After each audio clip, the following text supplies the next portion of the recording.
coach Ben How you doing, Olsen buddy? here. Ben, another day, another road trip up to the Northeast. This time to play New York. How's the team prepared this week, and how you feeling? Yeah, we haven't gone east in a while, so that's new, and we're going to play a really good opponent who's in good form and plays very well at home. In a strange kind of atmosphere and field conditions and all that comes along with playing at NYC, and I've done it enough.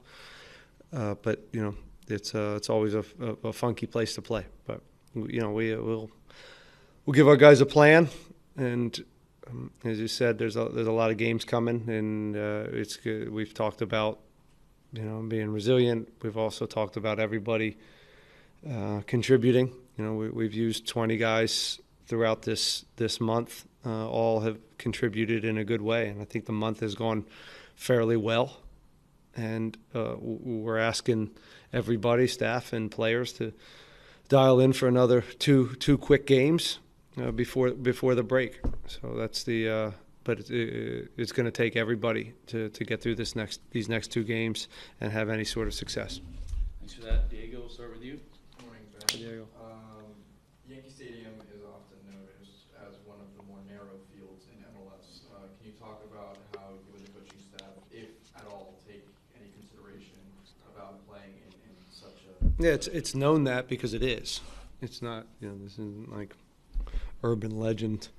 It's tight. So things happen quickly, a lot of transitions, and then within that, set pieces and proximity to goal is closer, and so more crosses, more long throw-ins and corner kicks, set pieces. A lot of this stuff ends up being, it seems like they happen more often. So you got to be good on that on both ends. It's a good way to get something out of this, is to be good in some of the dead ball moments. But also, the transitions happen very, very quickly, and the time to get the goal is reduced. But I like this team. I think they're, watching them, they are, I think they've added some different elements to the game, and they've really come at you fast, maybe a little bit more so than some of the teams that I've been used to in the past, but they still have a mentality to build and hit you centrally. But Martinez is, for me, he's as good as they come in this league, and relentless. Morales continues to pull the strings, and wingers that can come at you in a bunch of different ways, whether it's combining underneath, but also in isolation. So they're real. It's been fun watching them, and we'll have our hands full. But again, I know it's one. The guys right now are we're in pretty good form. Again, it's been an okay month, and we've gotten a few results here in the league in a row, and we want to continue that. But we understand how difficult this place will be, and we hope to give them the right plan to have some success. And player specifically in really good form is Griffin Dorsey. Where do you see him play into your role, where this team's going to need a lot more transitional play, and where do you see him necessarily making an impact? Griffin just needs to do what Griffin does.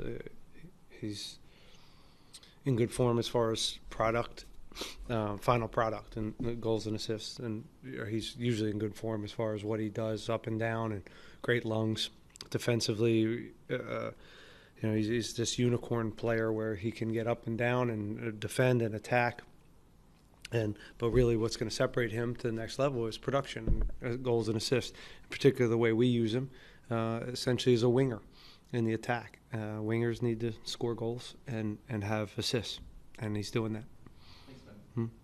All right, we'll go to Dustin. Dustin, go ahead. Hey, Ben. Dustin. Short turnaround from Saturday for you guys. Is there anything that you could take from that San Jose game? It was wide open. The way they play, very different. Was there anything you could take going into this game tomorrow? Yeah, there's some similarities to how quickly they come at you. They do it in different ways. It's not as blatant. as San Jose. New York's not as blatant as it, but they're still gonna get. We have someone losing it here. Sorry. So keeping Martinez threatening the line constantly in the way that Martinez Joseph did that the other night. There's some similarities there, and you take the wrong step and you bring the line with no pressure higher at the wrong moment. You can get caught. And so I think the depth, especially when we're not provoking the ball as much, will be critical to this game. But again, they're good enough to come underneath on you and combine, and they bounce well and come out the other way. So there's not a lot of weaknesses to this team, other than they will try to play. And if you can pick them off in some good moments, you'll have some transitions going the other way. That also was the case in San Jose. Aggressive teams also at times leave themselves exposed if you can do it in the right way. So a little bit, yeah. Some of the moments just let us down, I think, in San Jose. But on the other side, we made enough moments on the other end to get something out of that game, and that's not an easy place to go. And San Jose's going to score goals. It was just good on the night that we were able to match them with the goals. And this NYCFC team, they're one of the top teams in the league in possession, really high up in touches. You guys also are a team that likes to have the ball a lot. How do those styles kind of clash? I don't know. I'd say we strive to be that group. I don't know if we're there in this moment, but so we've curbed it a little bit. But yeah, we still want to build the game, but we also have to do it in a smart way. And there were some times I thought we built in San Jose that didn't make sense, and it cost us a few moments where Bond had to bail us out. So we just want to find that balance when we always talk about earning the right to play. I know it's an old adage, but it's still relevant. We got to go slug it out and still do all the little things to earn possession. If you think you're just going to chess game all the time, it's very difficult. You got to threaten in behind. We have to push them back and win duels and scrap it out. But both teams like to have the ball, and it'll be interesting to see how it all plays out. Thanks, Ben. Jorge, go ahead. Good morning, Coach. Morning. Coach, you talked about the dimensions of Yankee Stadium, right? You talked about set pieces and all this, but you're also without Ezekiel Ponce, who scored off of a cross last game. Just how do you prepare the next man up, whether it's Toyosi or Gabe Siegel? We have other guys. I mean, if you're asking what the set piece situation is, are you talking about set pieces or run a play? Just to run a play. I mean, okay. Ezekiel Ponce scores off of a cross last game. Yeah. Which could be essential for this one. Yeah, be nice. So whoever's in there, if they get the right service, hopefully they can do the same as Ezekiel. But we don't really have a like-for-like replacement for Ezekiel Ponce, if that's what you're asking. But there will be someone that plays the number 9, and we have a few different options. We're still weighing out the lineup. We're still piecing some things together, and we'll put something together. But this is really a kind of a two-game thought process, and similar to when we have these Open Cup games on a Wednesday. This is there's a we got a rhythm to this, and we're looking to find the balance of freshness and making sure we're set up to have success as well against KC, but with all eyes still on New York and trying to get a result. So it's a balance. It's been that way all month, and I think overall we've done an okay job. Thank you, Coach. You're welcome, buddy. Jesus, go ahead. Hi, Coach. You guys have played a lot of games this month. How would you rate the performance of the subs this month, and how much would you rely upon them in these next two games? Well, we're always going to use subs. We're always going to need them, and sometimes those subs are going to be regulars, right, coming in off the bench, and sometimes they're going to be your more traditional second team players that come in traditionally, when you're fully healthy. So this is what we've been preaching before this month even started. That it's a great month in that if you can get results through the month and everybody feels engaged in this, it's a really good thing for team morale. And so far, I think we've done a pretty good job. The one game we lost was in Open Cup, and those are sometimes a little easier to turn the page on. And so now we have an away game in a very tough place, and we have a home game to round this off. So everybody's going to be a part of it, whether they're starting and subs. Overall, if you want a rating, yeah, I've been pleased.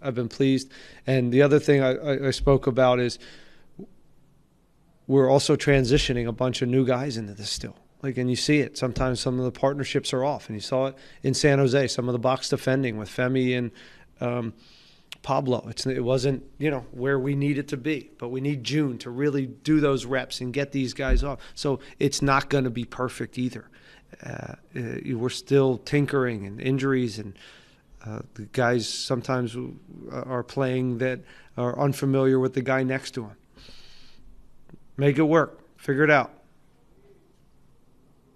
And then final question, with this upcoming break after these two games, as from a coaching perspective, do you guys take a break, or is it just, do you guys spend that break focusing on how to, make the team better? We're going to do both. You can do both. You have plenty of time.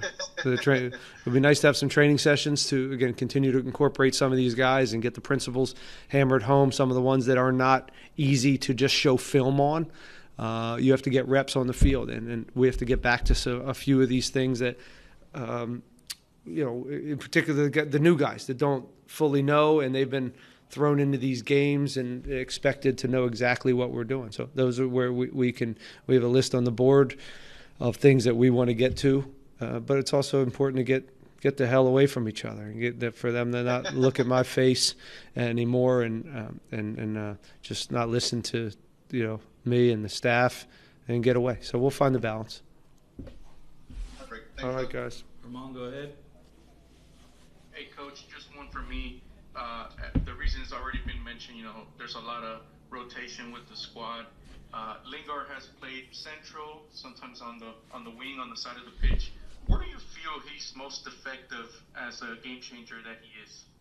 Well, probably closest to goal, and his ability to run in behind, still be in the pocket, lends it to him being more of a 10. But again, we're figuring that out. I talked about May. We're going to see him wide because Amin's in good form, and Kowalczyk, and because it's been every 3 days, it's a little bit of that next man up mentality where we haven't had the luxury to put him in maybe a spot that we see him. But I know he can do the 10. I know he can do wide left. I know he can do wide right. I've used him at left back and a 5-back already. The other night we did that. He's played a little 4-back when we had an injury or a red card at times. So he's doing a little bit of everything, and that's just where we're at in this moment. Going forward, we'll find him a specific spot to go forward, because I do think it's important to not change guys every week and where they're playing, so they can create better relationships with the people around them.